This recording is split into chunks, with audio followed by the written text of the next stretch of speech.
हैं, लेकिन सारे लोग बाकी लोगों से आग्रह होगा कि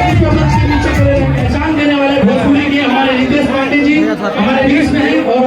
भोजपुरी की काफी प्यारी अभिनेत्री काजल राज जी मंच में हैं और तमाम जितने भी लोग हमारे रितेश पांडे जी के साथ उनका साथ आए हुए अभिभावक का भी स्वागत अभिनंदन है। तमाम सभी लोग मीडिया के भाइयों का स्वागत अभिनंदन है। हम चाहेंगे रितेश पांडे जी से और जेबीके के विकास तिवारी जी से कि संयुक्त रूप से और काजल जी से भी कि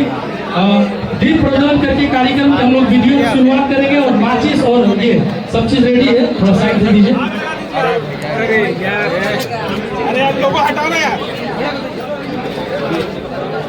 और जैसा कि आप सभी एक सेकेंड, जैसा कि आप सभी देख रहे हैं कि रितेश पांडे जी के द्वारा आज जेबीके एंटरटेनमेंट का जो गाना सॉन्ग का प्रमोशन है नाचते में हो गई भोरे दादा का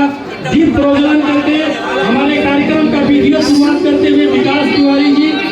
काजल राज जी, रितेश पांडे जी और उनके तमाम तिवारी जी